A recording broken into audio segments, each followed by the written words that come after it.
Buenas tardes, buenos días también a todos y a todas que están en sintonía con el plataforma de PESEN.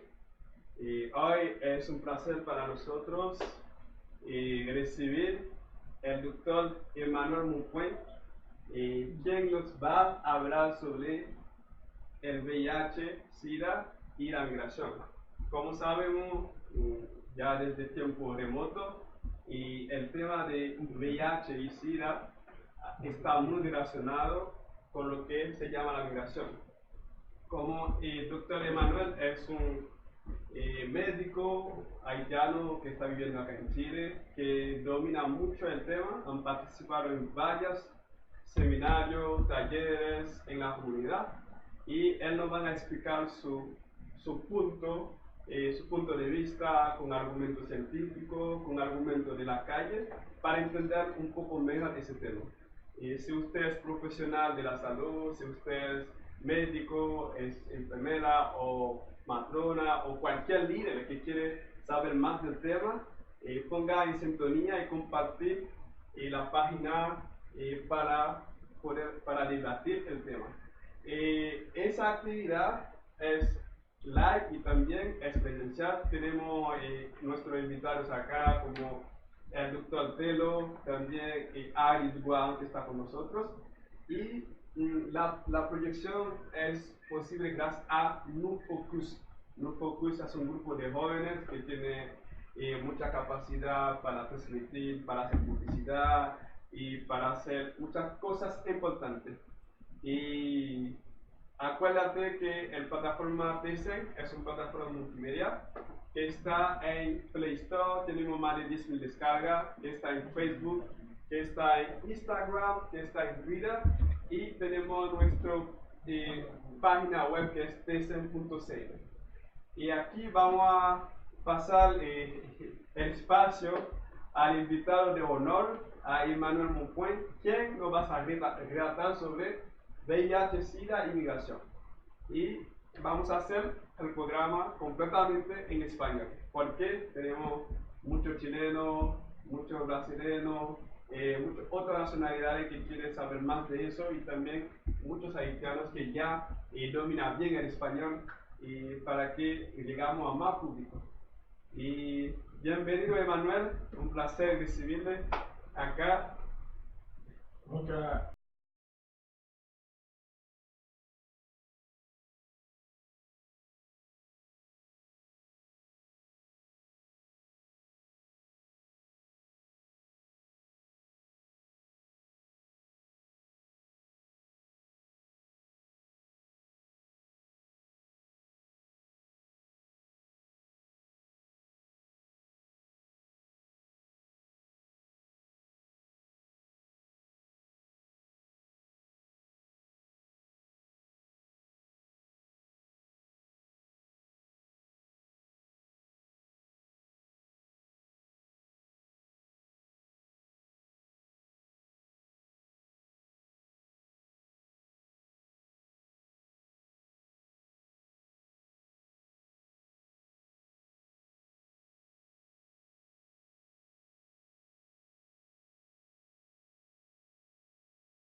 buenas tardes a todos.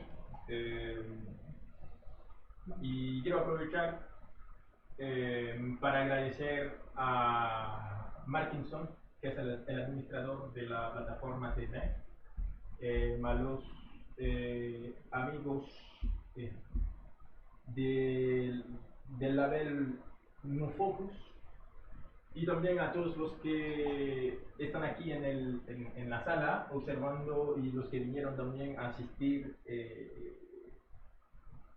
a este conversatorio, porque no lo quiero llamar conferencia, que tenemos o que vamos a tener sobre el VIH-Sida y migración en Chile a propósito de la comunidad haitiana.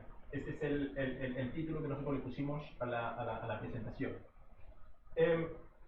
De antemano yo creo que es importante que nosotros esclarezcamos para los que nos están viendo que el objetivo de esta presentación no es imponer o pretender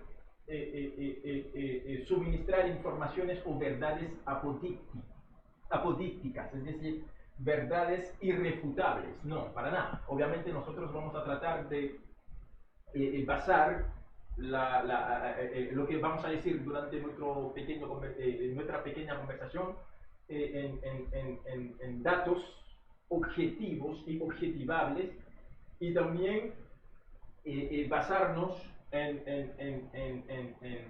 los hechos, más o menos. Pero esto no significa para nada que son verdades apodícticas. Como le dijimos, el título es VIH-Sida y migración en Chile a propósito de la comunidad haitiana. Es decir, que vamos a hablar un poquito sobre el VIH-Sida, pero en el marco de la migración en Chile y más específicamente en lo que respecta a la comunidad haitiana aquí en el país. La primera pregunta que nosotros juzgamos que es importante hacernos es ¿por qué hablar de este tema?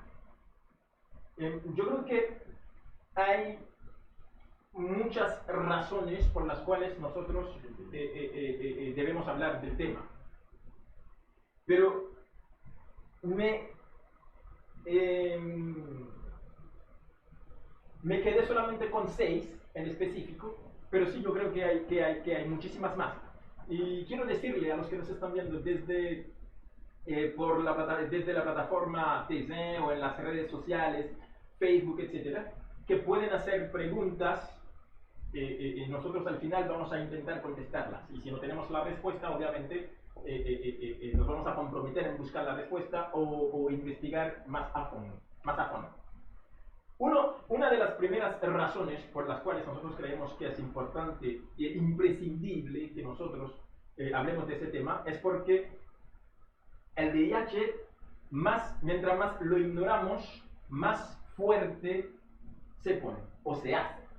Es el lema de la campaña de publicidad, o no publicidad, campaña de prevención del Ministerio de Salud de Chile, ¿no? Del MinSal, porque hay que hablar del VIH. Es importante que hablemos de esta infección, porque mientras menos hablemos de VIH, más fuerte se hace la infección o más fuerte se hace la enfermedad, en caso de que llegue a SIDA. Pero un segundo motivo es porque, lo vamos a detallar más durante la presentación, porque Chile, en toda América Latina, es el país en donde más han aumentado los casos nuevos de VIH, de infección por VIH, en los últimos 10 o 7 a 10 años atrás, en los últimos 7 a 10 años. Y lo vamos a ver más adelante, pero un tercer motivo puede ser que la migración de por sí ya hace rato, es considerado como un factor de riesgo frente a muchas enfermedades, o es un determinante social de la salud. Y lo podemos ver más o menos a través de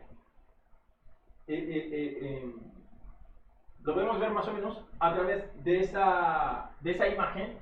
Por ejemplo, la migración aumenta el riesgo de tener un problema cardíaco en 2 veces. Es decir, el riesgo de que un migrante tenga un problema cardíaco, una patología cardíaca, es el doble en comparación a un nacional o a una persona que no sea migrante.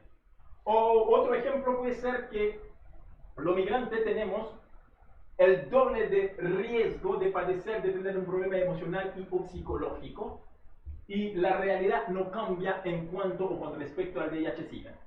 Un cuarto motivo puede ser porque la información nos da el poder, es decir que mientras más hablemos de VIH, mayor conciencia estamos creando en la población, mayor conciencia estamos creando en la sociedad sobre la enfermedad, y eso de por sí es considerado como un factor de protección. ¿Por qué? Porque si la persona sabe qué es el VIH, cómo se transmite, cómo hay que manejar la enfermedad, obviamente no tan bien como un médico, como un infectólogo, etcétera, tiene mayor cantidad de información suficiente como para protegerse a sí mismo. Es decir, que mientras mayor cantidad de información tengamos sobre la enfermedad o la infección, más o mejor nos protegemos. Un quinto motivo es porque lo único mortal del VIH es no saber que lo tienes. Es decir, que el hecho de no saber, en el caso de una persona que sea VIH positivo, de ignorar que tiene la enfermedad, aumenta de por sí el riesgo de morir por culpa de la enfermedad. Y eso lo vamos a ver más adelante. Y un último motivo es porque es importante que creamos conciencia sobre esta infección con tal de evitar primero contagiarnos, pero también en caso de haberse ya contagiado, diagnosticar a tiempo, empezar tratamiento y evitar la propagación de la enfermedad. Es decir que hay muchos motivos por los cuales debemos hablar sobre el VIH o debemos hablar del VIH, pero lo resumí o consideré 6 nada más, pero hay muchísimos más. Es decir que es importante que hablemos de ello. Ahora, una pregunta podría ser, pero ¿por qué VIH en el caso, en el contexto de la migración? Y más específicamente en Chile. Lo vamos a ver y yo creo que tiene que ver por algo que dijo un intelectual francés, bueno, de origen argelino, es decir, un argelino nacionalizado francés de nombre Abdelmalek Sayad. Retuve esa frase de él porque yo creo que es importante y nos va a permitir contextualizar de mejor manera lo que nosotros estamos diciendo. Él dijo: la inmigración es la presencia de los no nacionales en el seno del orden nacional. Yo creo que esa frase de Abdelmalek Sayad, en uno de sus libros muy más famosos, dice relación directamente en el contexto que él escribió su libro, más desde una perspectiva de las ciencias sociales. Obviamente también no podemos negar que en cierta medida medicina es parte de las ciencias sociales.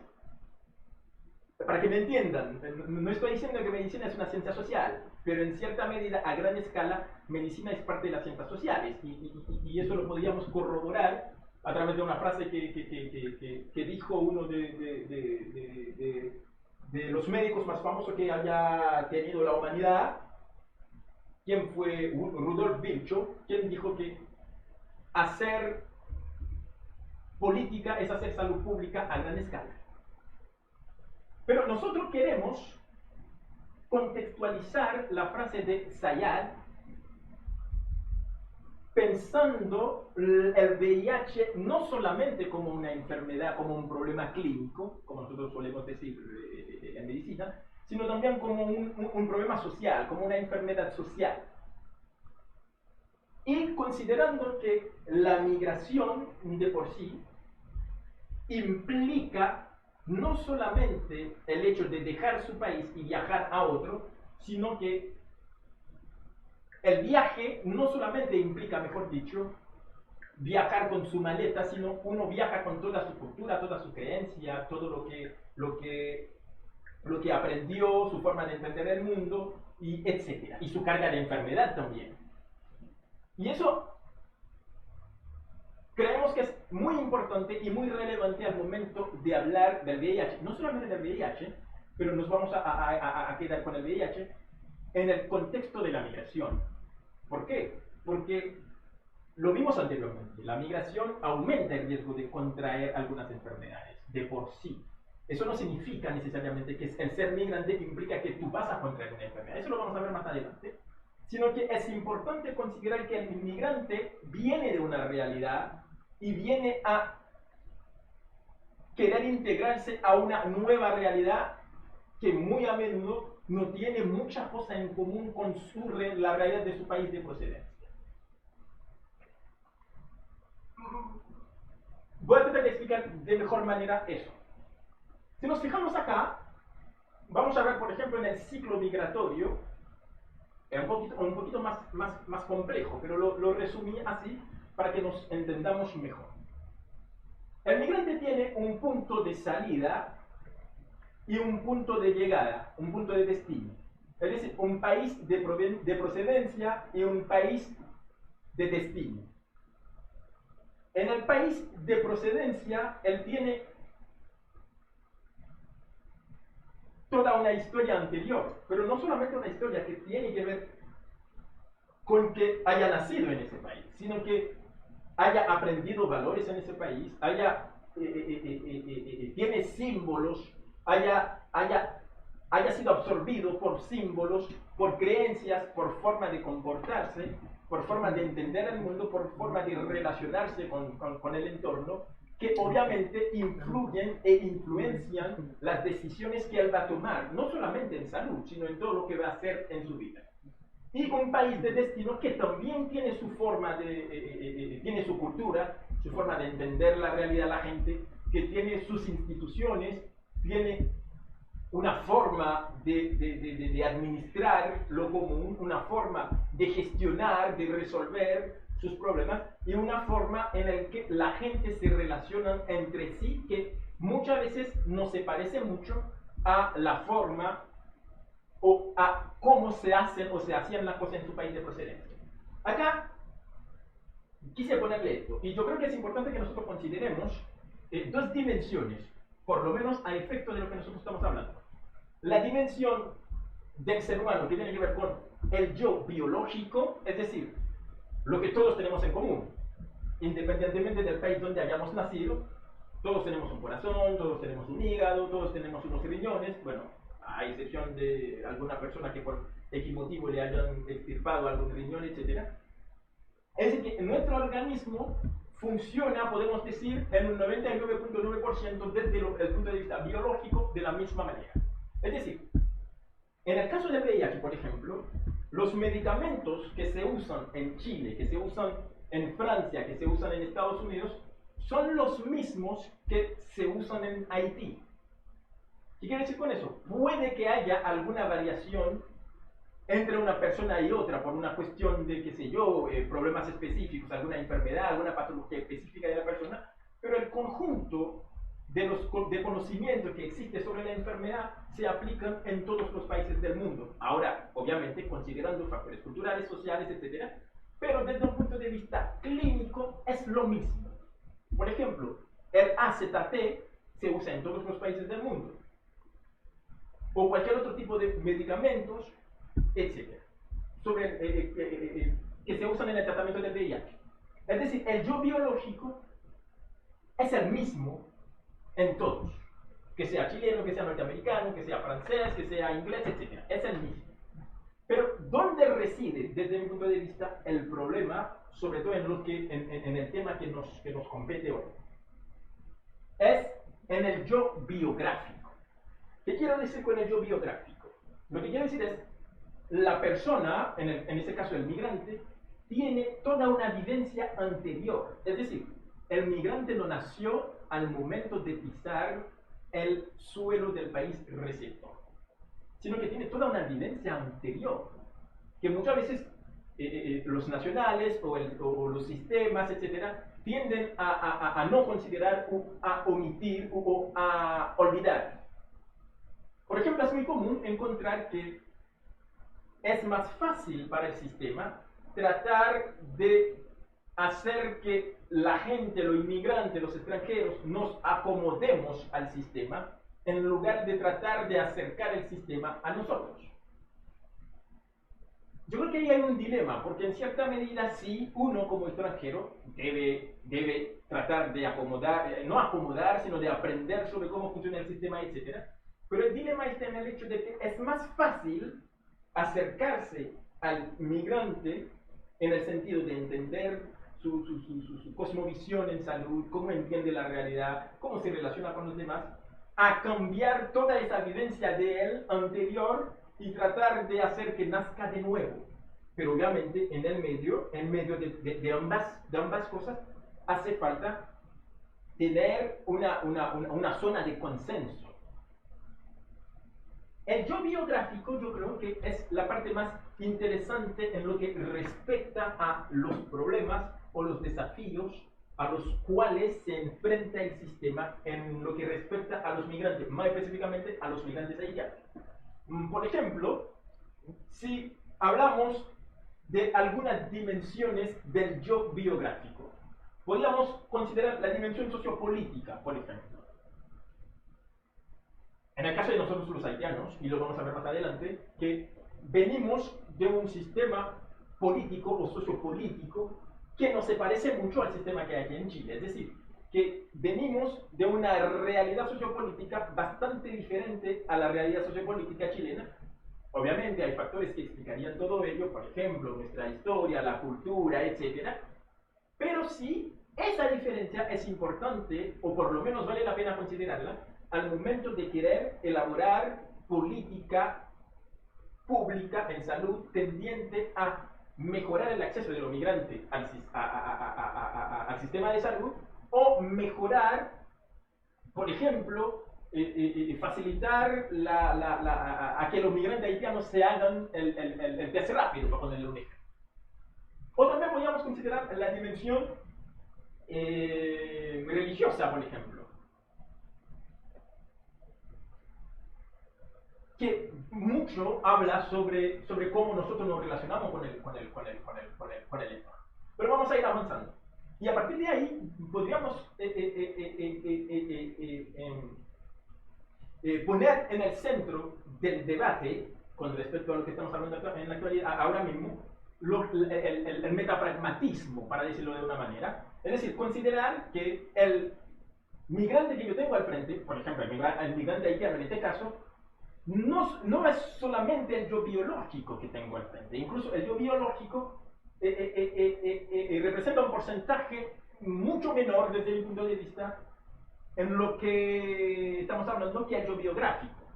Considerarlo desde el metapragmatismo, es decir, pensar que el ser humano pertenece a un mundo global y dentro de ese mundo global pertenece a un Estado-nación. Dentro del Estado-nación pertenece a una comunidad y dentro de la comunidad pertenece a una familia y después es el individuo. ¿Qué quiere decir? Vamos a poner un ejemplo. A nivel del mundo global, en lo que respecta al VIH, los conocimientos que hay sobre la enfermedad, por ejemplo, la causa,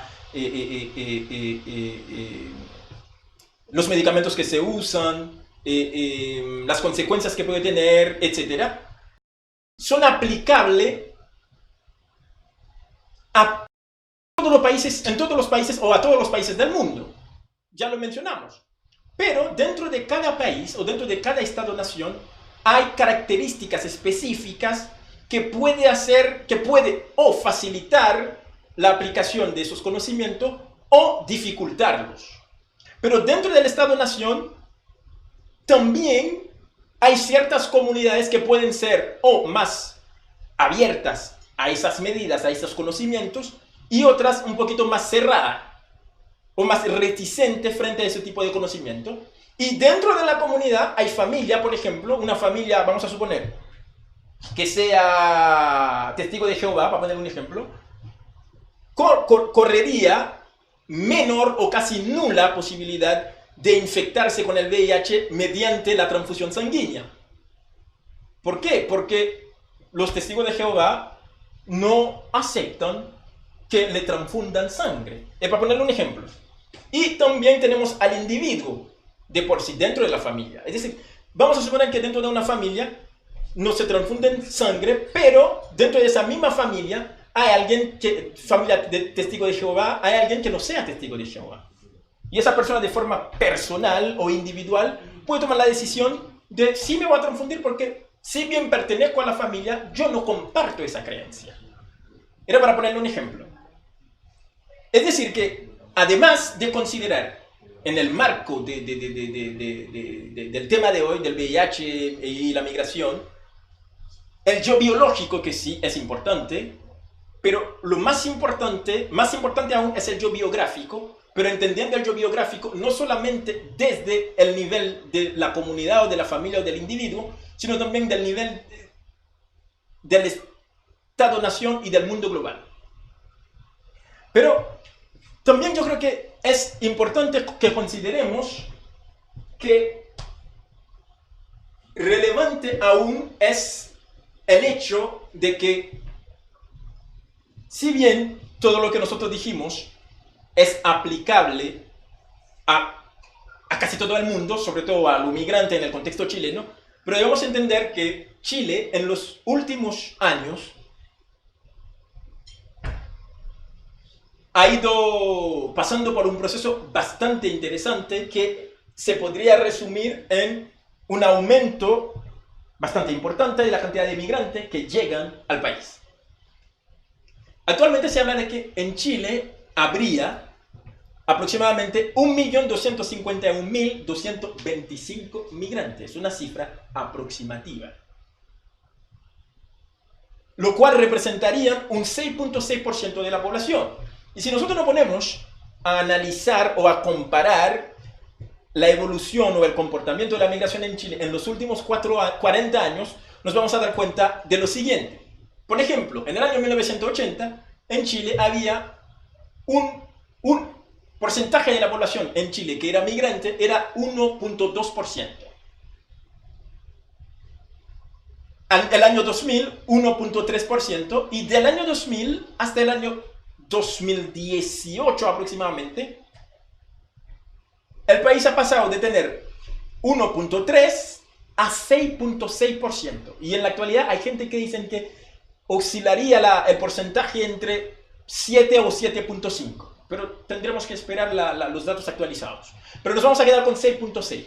¿Qué significa eso? Eso significa que, además de que haya aumentado la cantidad de migrantes que llega al país, también ha aumentado la presión en el sentido de corpus de conocimiento, de oferta, pero más aún en lo que respecta a la antropología de la salud. ¿Qué quiero decir con eso? Lo que quiero decir es que ha sido aún más relevante. Muchas gracias. Ha sido aún más relevante aún es el hecho de considerar que, además de que la cantidad haya aumentado, también se han presentado algunos desafíos, sobre todo para el sistema de salud. Desafío en el contexto más, desde mi punto de vista, de calidad de la atención en cuanto a una mejor relación entre los profesionales y los usuarios migrantes, sobre todo los usuarios de nacionalidad haitiana. ¿Por qué desde mi punto de vista? Yo creo que aquello obedecería a varios factores, pero yo creo que más relevante, por lo menos para mí, son dos. Primero, por la barrera lingüística, que no es, a mi juicio, el más relevante, pero también lo que dice relación con las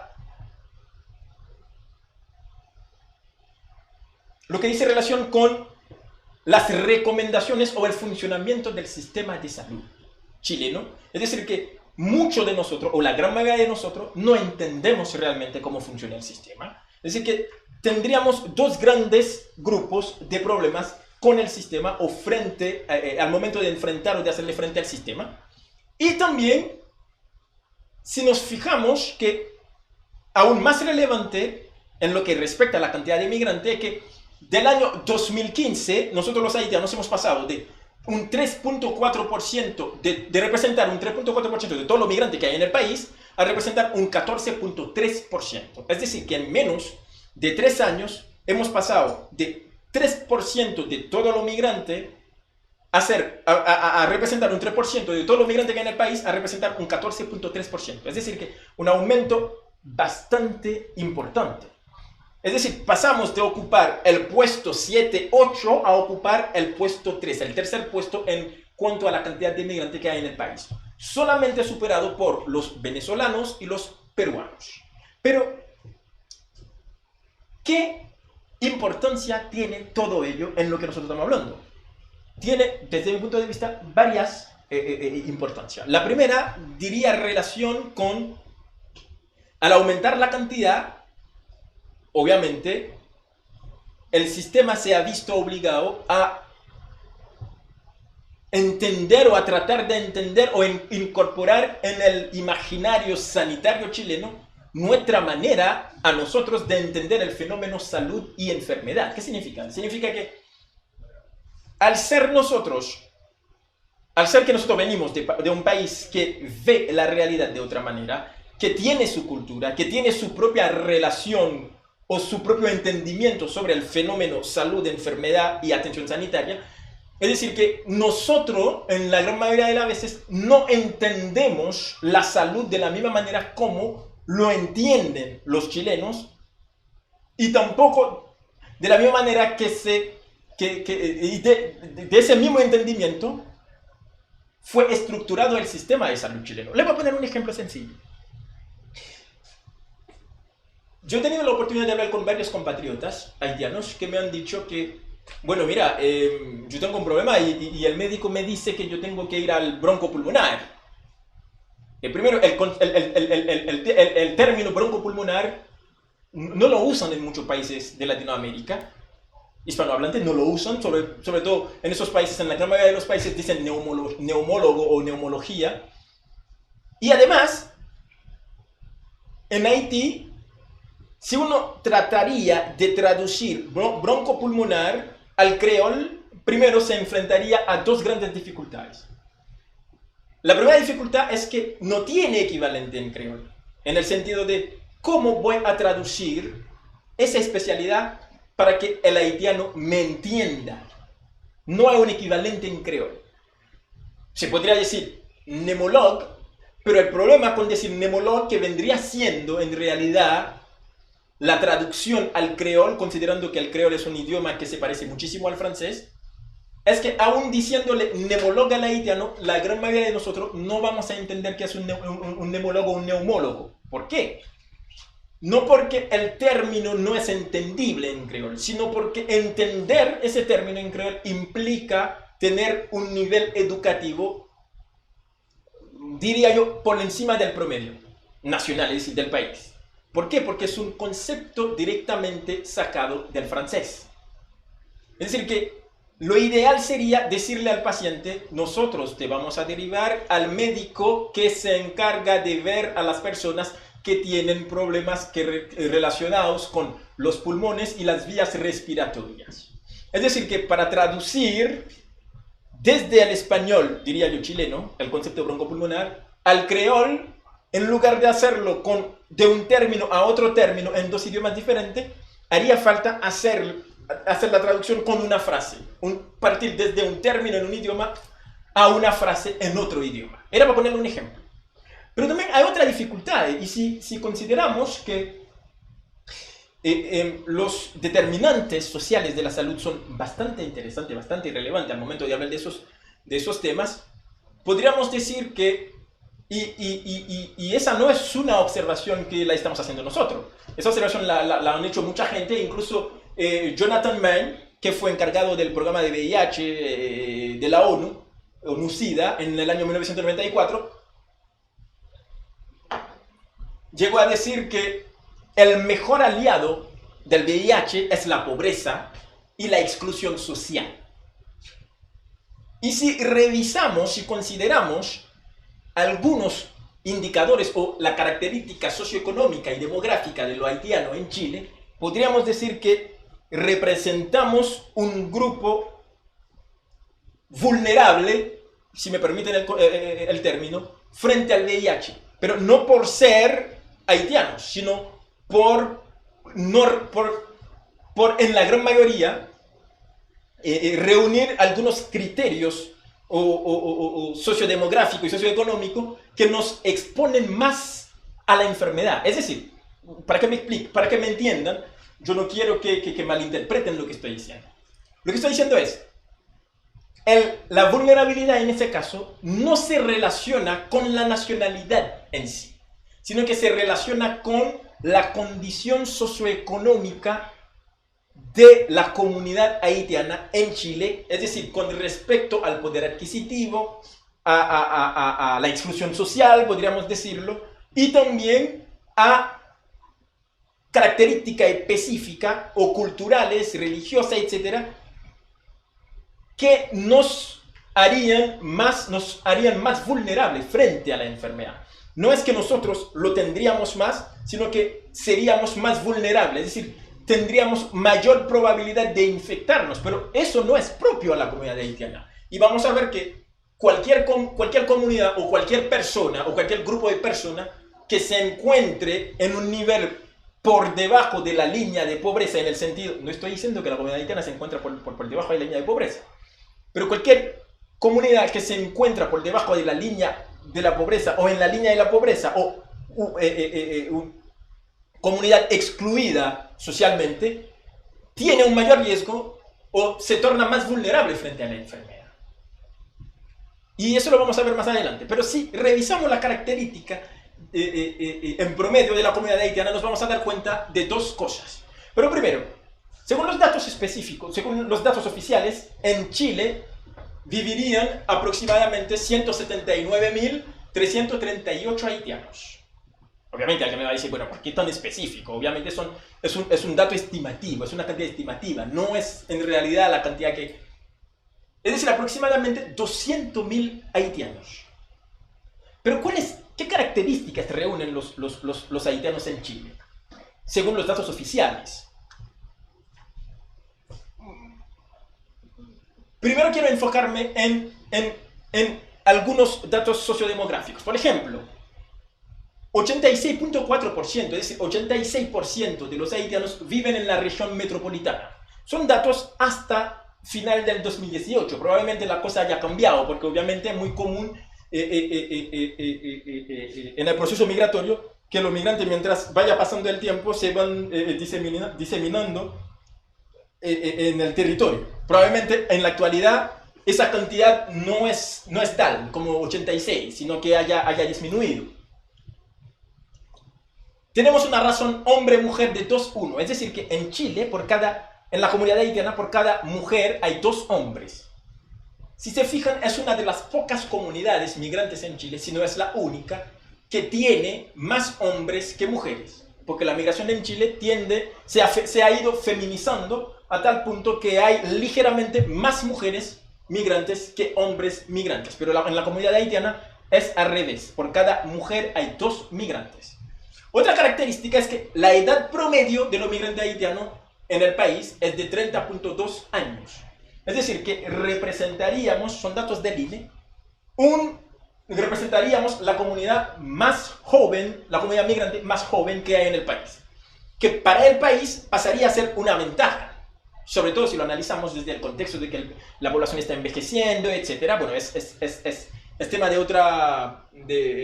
para otra discusión. Y 95% de todos los haitianos que viven en Chile tienen entre 15 y 64 años. Es decir, están en edad laboral, para usar un concepto más utilitarista. Yo sé que a mucha gente no le va a gustar, pero obviamente también es importante y yo creo que vale la pena hablar de ello. Y año promedio de estudio de la comunidad haitiana en Chile son 10.7 años. Me quiero detener ahí con todo lo conflicto de interés que yo tengo, y yo tengo que asumirlo.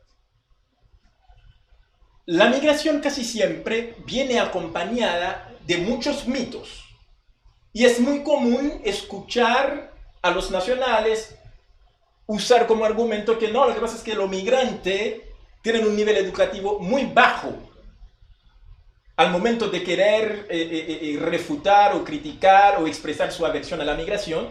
Y si nos fijáramos en ese dato, nos daríamos cuenta de que los haitianos representamos la comunidad migrante menos educada del país. Y en promedio tenemos 10.7 años de estudio, es decir, de escolaridad, o estudio universitario, etc. ¿Qué significa eso? Significa que si lo comparamos con la cantidad de año promedio de los nacionales, es decir, de los chilenos, nos vamos a dar cuenta de que en promedio los chilenos tienen 11 años de estudio. Es decir, que estadísticamente no hay ninguna diferencia. Es decir, si habláramos en un contexto macro, los chilenos en promedio no son más educados que los haitianos. tenemos el mismo nivel de educación. Ahora, es algo cuantitativo, da para un tema de discusión en lo cualitativo, etc. Pero en promedio, los migrantes en general tienen 12.6 años de estudios. Es decir, que la comunidad migrante es 1.6 años más educado a nivel macro que la comunidad, que los chilenos. Pero no es algo específico a Chile. Sucede así en casi todos los países que han recibido migrantes. Países en donde la población tiene un nivel educativo mucho más alto que el nivel educativo de Chile, los migrantes igual tienen un promedio de años de estudio superior. Por ejemplo, en Francia, países como Finlandia, países como Suecia, etc. Es decir, que no es algo específico a Chile. Vendría siendo como una tendencia propia a la migración. Bueno, hay mucha teoría que intentan explicar eso, pero no nos vamos a detener ahí. Y para continuar, un 74% de las familias haitianas, estamos hablando de las familias, ganan menos de 400.000 pesos. No estamos hablando de una persona, estamos hablando de una familia. Es decir que, en estricto rigor, la familia haitiana se encuentran por debajo de la línea de pobreza. Estamos hablando de la familia, no de una persona. Es decir, considerando una familia, una madre, un padre y 2 niños o 2 hijos. En promedio ganan 400.000 pesos. Es decir, que se encuentra por debajo de la línea de la pobreza, muy por debajo, usando los datos comparativos de Chile, por lo que ese dato vendría a reforzar, en cierta medida, lo que nosotros dijimos hace poco. Que la pobreza es el mejor aliado que tiene el VIH-Sida, junto con la exclusión social, etc. Y obviamente muchas veces la exclusión social y la pobreza se transforman en un círculo vicioso. Mientras más pobre, más excluido, y mientras más excluido, más pobre. Se transforma en un círculo vicioso que hace que a la persona se le hace difícil superar la trampa de la pobreza, y obviamente cada día aumenta aún más el riesgo o la vulnerabilidad que tiene esa persona frente al VIH. Un último dato sería, algo que se me olvidó, yo creo que es importante. Si nos fijáramos en la cantidad de año promedio de estudio de los haitianos en Chile y lo compararíamos con el año promedio de estudio de los haitianos en Haití, nos vamos a dar cuenta de que los haitianos aquí en Chile son mucho más educados en promedio que los haitianos en Haití. En promedio. Estamos hablando de promedio. Y tal como lo dijo el antipoeta Nicanor Parra. Los promedios solamente nos permiten tomar una foto panorámica de la realidad. Y él dijo muy bien, hay 2 panes, yo me como 2, somos 2, hay 2 panes, yo me como 2, tú te comes 0, en promedio cada uno comimos un pan. Es decir, que eso no refleja la realidad, pero es importante. Nos permite por lo menos tomar una foto panorámica de la realidad. Año promedio de estudio en Haití, en promedio, aumentó. Actualmente llegó a 5.8 años. Es decir que aproximadamente los haitianos en Chile, en base a esos datos, serían doblemente más educados que los haitianos en Chile. Pero no solamente pasa con la comunidad haitiana, es una tendencia de la migración. Los migrantes en un país específico tienden a ser más educados que sus nacionales en su país de procedencia. Es normal.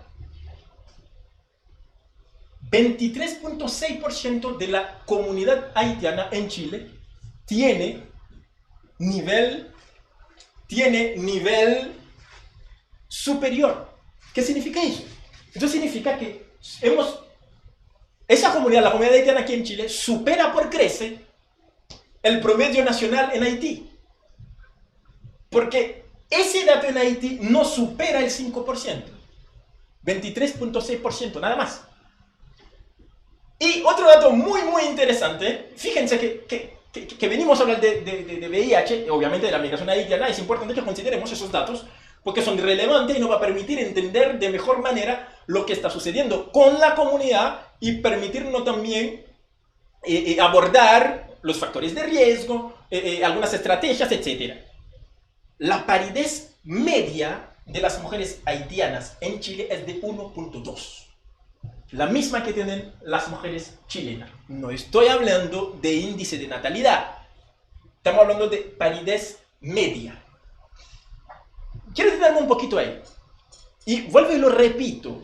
Por eso que yo trato de basar siempre mis dichos, mis comentarios sobre la comunidad haitiana en datos objetivos u objetivables. Recuerdo una vez, yo tuve una pequeña conversación con una matrona chilena. Ella me dijo, no, lo que pasa es que las mujeres haitianas están teniendo muchos hijos en el país. Y yo le dije a ella, le pregunté a ella, con todo mi conflicto de interés, pero no con afán de demostrar lo contrario, sino que le pregunté a ella, ¿en qué te basas para decir eso? Ella me dijo, no, lo que pasa es que, bueno, ella me contestó así, no intente contradecirme porque lo que te estoy diciendo, te lo estoy diciendo porque yo atiendo a mujeres embarazadas. Un argumento que aparentemente tendría sentido, tendría algún asidero, entre comillas, científico. Pero al final le hice una pregunta a ella y le dije, ¿cuántos hijos están teniendo las mujeres haitianas en el país? Y ella me dijo, muchos hijos. Fíjense que muchos no es un dato estadístico. Muchos. Entonces le dije a ella, pero ¿tú no crees que probablemente estés cayendo en lo que los expertos llaman sesgo de observación selectiva? Y ella me dijo, ¿qué es eso? Le dije, lo que pasa es que probablemente al ser usted matrona y atiende a personas obviamente embarazadas, a mujeres, etc., vaya a tener una percepción muy inflada sobre la cantidad de embarazadas que hay. Ella me dijo, yo no te entendí muy bien. Le dije, bueno, yo me voy a explicar mejor. ¿Qué diría usted si a usted el director o el presidente, no sé cómo se llama, del Banco Central chileno te dijera que Chile es un país que está lleno de dinero? O un país donde hay mucha plata, la gente maneja mucho dinero. ¿Qué le contestaría? Ella me dijo, no. Yo le diría que no es así, está mintiendo. Y yo le dije a ella, entonces, ¿qué le contestaría si él te dijera, pero si yo trabajo en manejando dinero, manejando cifras, y te lo digo, tú tienes que creerme? Entonces, ahí alguien tendría que intervenir y decir, bueno, entonces vamos a revisar los datos a nivel macro y general para ver qué sucede. Es decir, que en realidad las mujeres haitianas no están teniendo muchos hijos en el país. Aunque la paridad media no necesariamente tenga que ver con los partos o los embarazos de las mujeres en el territorio chileno. Y aún así, y eso vendría en cierta medida a empeorar la situación para los que creen que las mujeres están teniendo muchos hijos, porque reduciría la cantidad. Porque la paridad media, o por lo menos la forma que lo calcularon, los expertos del INE, lo calcularon en base y no considerando dónde o cuándo la mujer tuvo el hijo o dónde se embarazó. 1.2. Es decir, y el índice de natalidad de las mujeres haitianas en Chile es 2.1.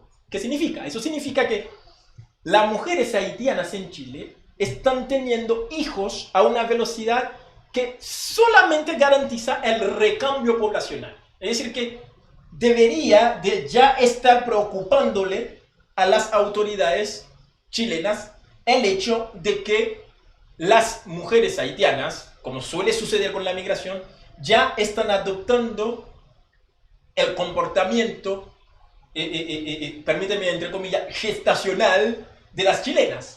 ¿Por qué? Porque en Haití el índice de natalidad es de 3. Es decir, que las mujeres haitianas en Chile están teniendo menos hijos que las mujeres en Haití. ¿Pero por qué? Por factores que yo creo que tienen que ver con muchas cosas, pero dentro de esos factores yo mencionaría el nivel educativo promedio de las mujeres haitianas aquí en Chile en comparación a las mujeres haitianas en Haití. Porque mientras más educada, menos hijos tienden a tener los seres humanos. Y es por eso que cuando un país va aumentando sus indicadores sociodemográficos, socioeconómicos, la gente tiende a tener menos hijos. Bueno, y en cuanto a es otro tema. Yo creo que valdría la pena hacer toda un conversatorio, una conferencia sobre esos temas, para no perder el hilo del tema de hoy. Pero yo creo que es importante que lo abordemos. Incluso más adelante vamos a ver algunos indicadores más interesantes. Las categorías laborales de la comunidad haitiana en Chile. Un 30% de los haitianos trabajan en servicios o en profesiones, no sé si profesión o en trabajos no calificados, y un 28% trabaja en servicios, comercio, hotel, etc. Es decir que, y si nos fijamos en la cantidad de profesionales que están trabajando como profesionales en el país, es solo un 3.6%, lo cual vendría en cierta medida a explicar por qué, en promedio, por qué un poder adquisitivo tan bajo de la comunidad en el país. Y todo aquello va a tener repercusión sobre tanto la vulnerabilidad frente al VIH como, para exagerar, el poder que tendrían los haitianos para, en cierta medida, oír o escuchar sus voces en el país. Me quiero detener ahí un poquito. Y esos datos, ¿para qué o de qué sirven?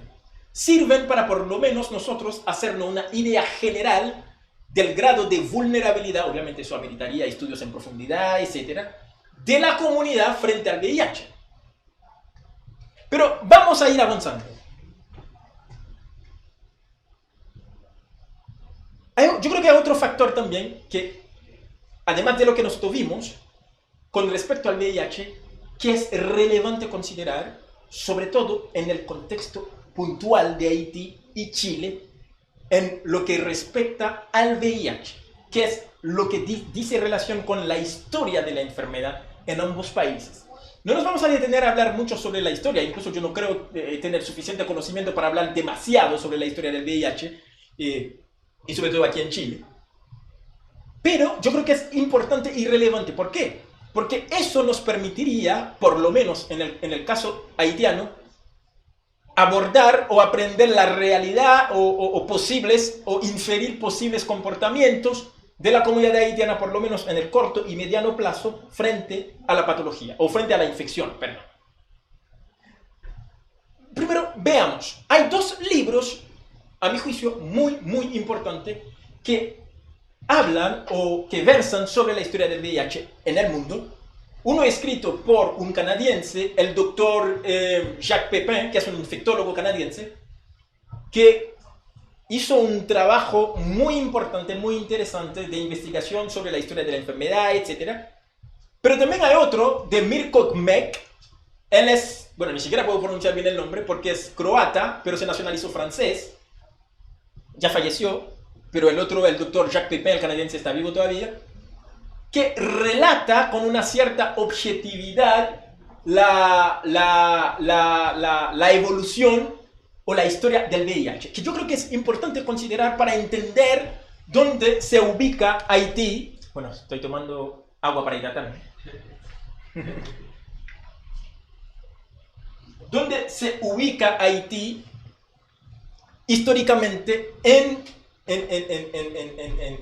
la historia, en la pandemia de VIH? Lo cual, a mi juicio, no va a ayudar a entender muchas cosas. Bueno, sobre la historia del VIH hay muchas discusiones, hay muchas discrepancias, etc. Pero como le dije, esos dos libros orientan muchísimo. Uno es, en francés, Aux origines du sida, el libro del doctor Jacques Pepin.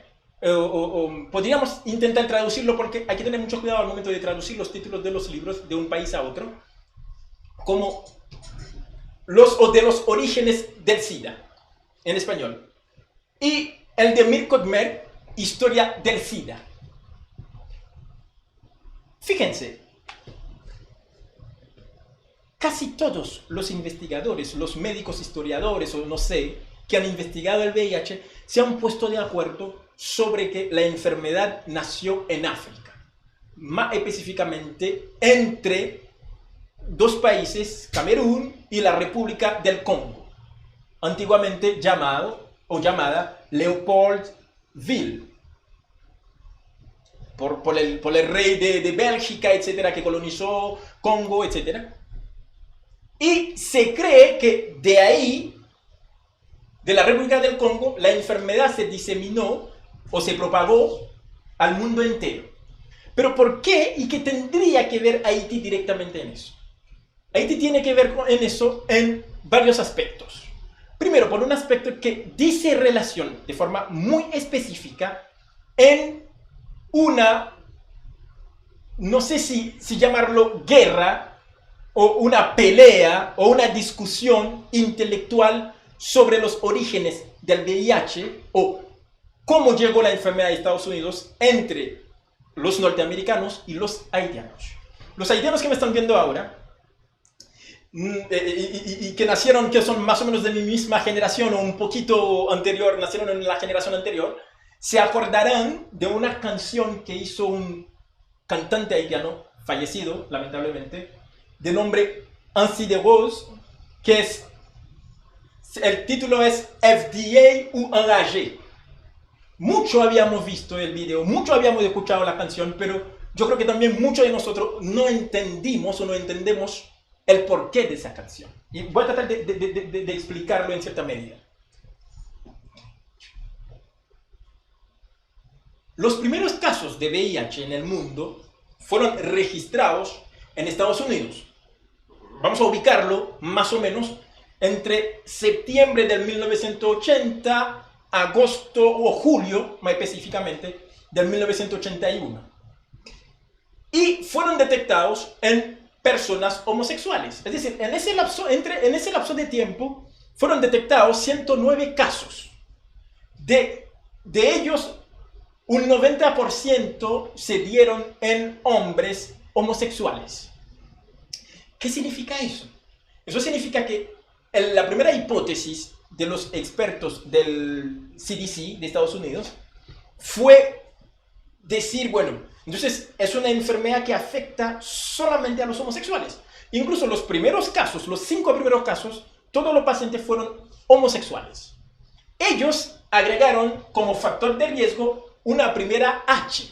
No sé si alguien de los que nos están viendo ahora que había oído hablar de las 4H, o en Haití, mayormente, Katash.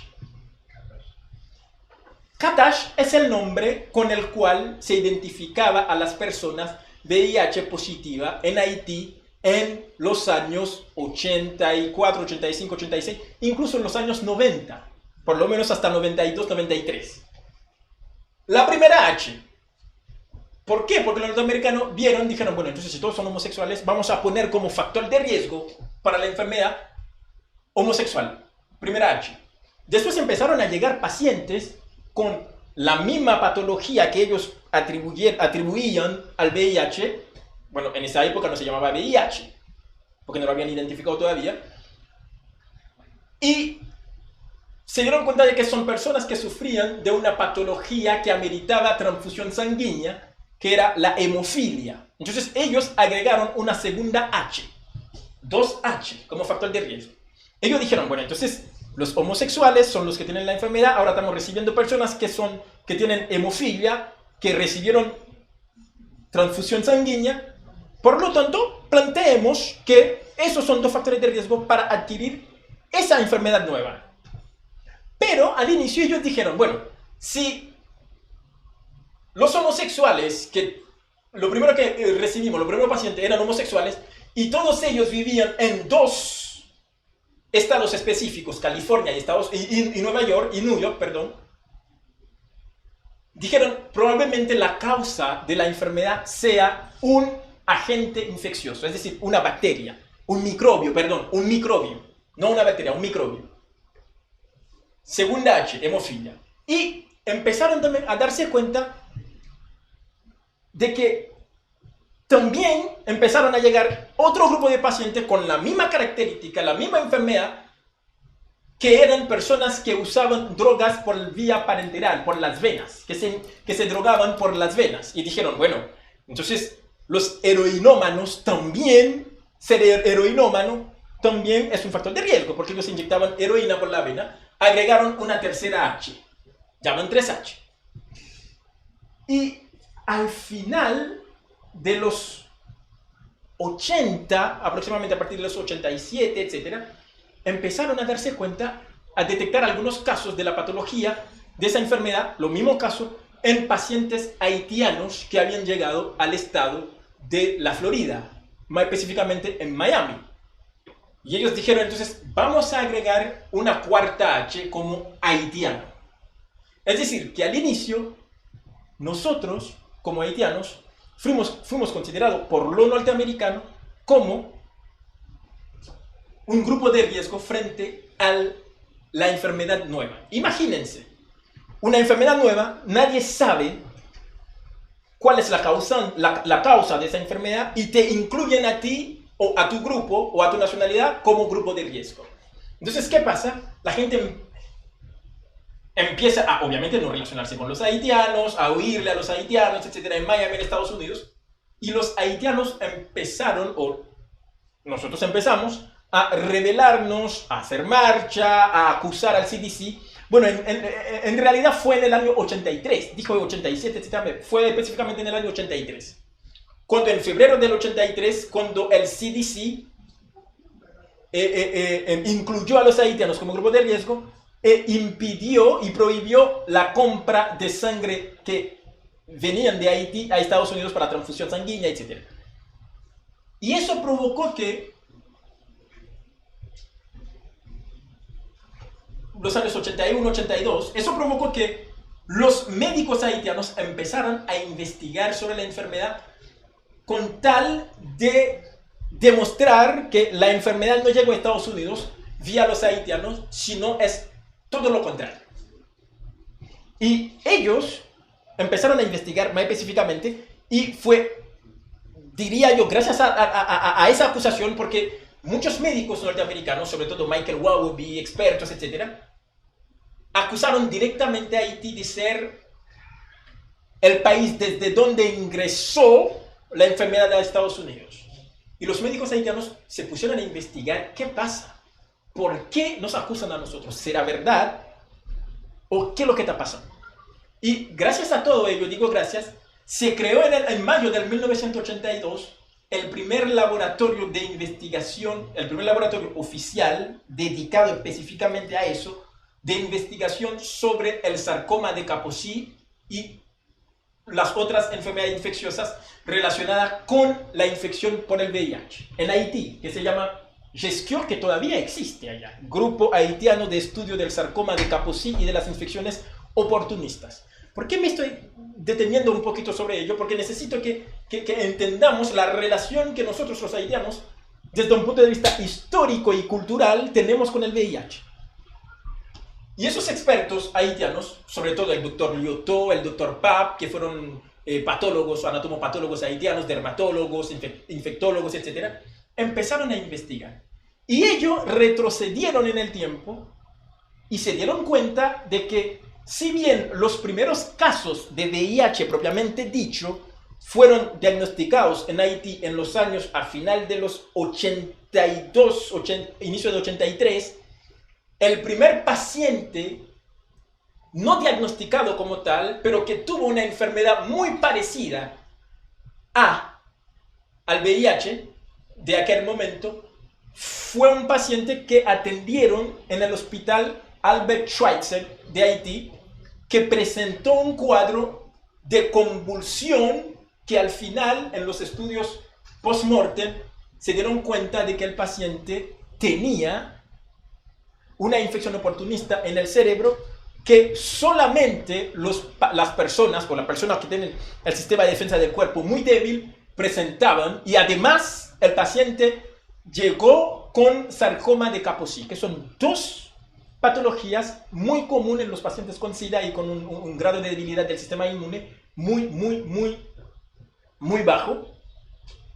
Y llegaron a la conclusión de que, si bien los primeros casos, propiamente dicho, fueron diagnosticados en los años 82, final de 82, inicio de 83, pero inicio de 81, final de 81, inicio de 82, los primeros casos de la enfermedad, el primer caso oficialmente fue no detectado, sino conocido de VIH en Haití, fue diagnosticado uno en 1979, pero en realidad retrocedieron y encontraron otro paciente en el año 1977. Pero hay otra cosa muy importante y muy interesante, es que los médicos haitianos durante su investigación se dieron cuenta de que de los 34 primeros pacientes de VIH diagnosticados en Haití, 9 de ellos declararon ser homosexuales. Y van a ver ahí que tan importante es el factor homosexual desde un punto de vista cultural o sociocultural en la propagación de la enfermedad en Haití. Pero de esos 9 pacientes, 9 que admitieron ser bisexuales, 5 habían viajado a Estados Unidos, 1 vivió en Bélgica, y 3 declararon haber mantenido relación homosexual con turistas norteamericanos. Y el primer caso detectado en realidad, es decir, diagnosticado después del 77, el primer caso, fue diagnosticado en una mujer que vivía en una comuna del oeste de Haití, Carrefour, y en esa época era la comuna donde los turistas norteamericanos iban a tener, era como la meca de la prostitución en Haití, tanto homosexual como heterosexual. Entonces ellos en respuesta le dijeron a los norteamericanos, cuidado, en lugar de que nosotros le hayamos llevado la enfermedad allá, muy probablemente ustedes nos infectaron a nosotros. Todavía la discusión está. Incluso hace poco Michael Weatherby hizo otra publicación. Es una pelea constante. Nadie sabe en realidad quién infectó a quién.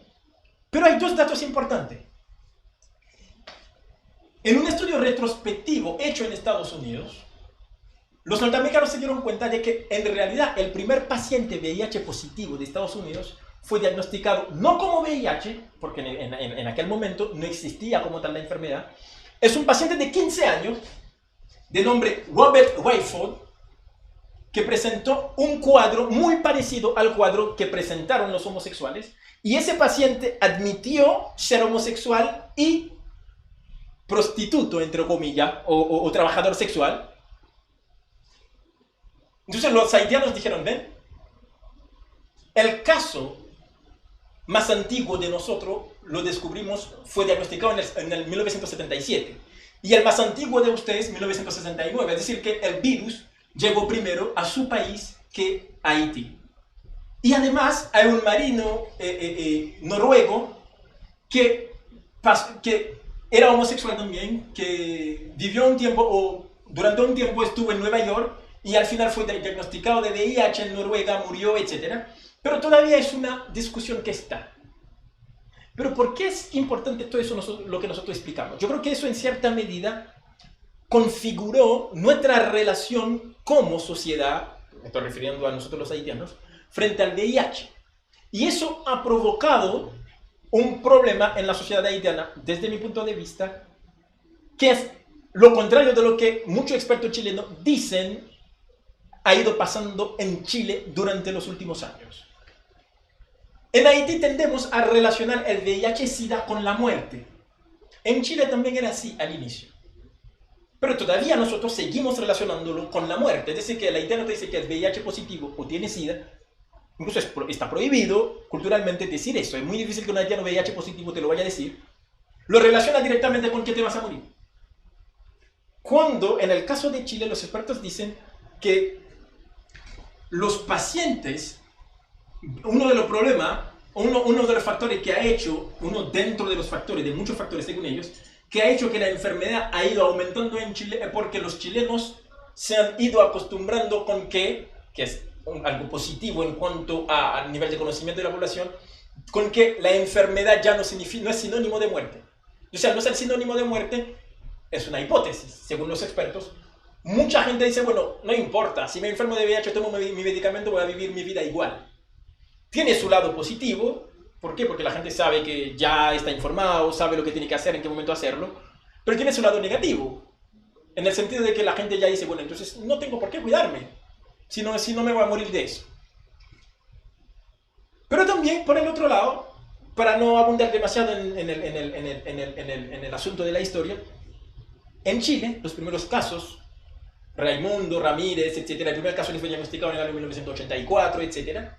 Chile también, si bien no fue víctima de una exclusión, de una discriminación a nivel internacional, pero a nivel nacional, la enfermedad, como era de moda en el mundo, los chilenos lo relacionaron directamente con la homosexualidad, el cáncer gay, gay cancer. Por lo que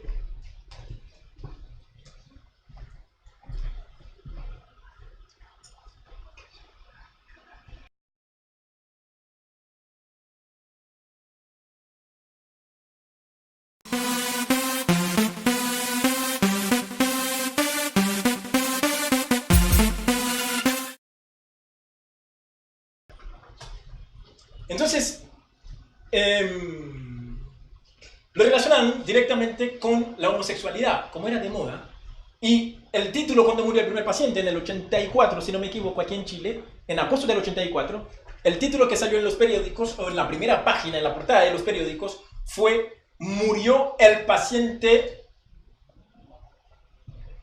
del cáncer gay".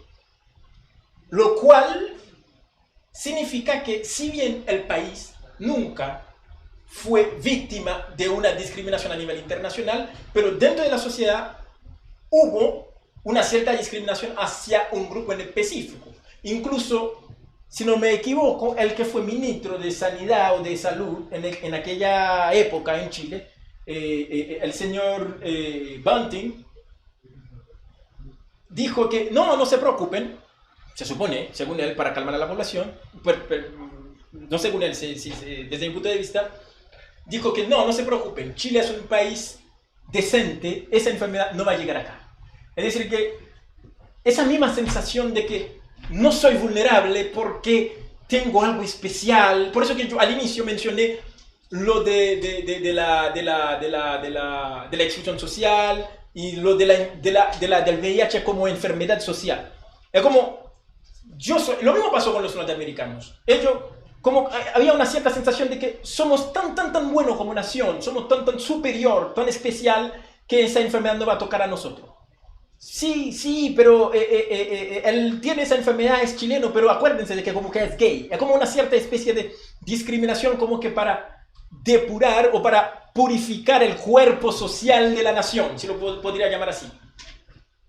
Pero vamos a ver, hay un libro, para las personas que se encuentran, que están interesados, hay un libro bastante interesante redactado por Amelia Donoso y Víctor Hugo Robles, este último que se autoproclama el Che de los homosexuales. Me parece que el tipo ignora que el primer campo de concentración para los homosexuales lo mandó a construir Che Guevara, que en la isla de Guanacabibes, de Cuba. Bueno, eso es otro tema.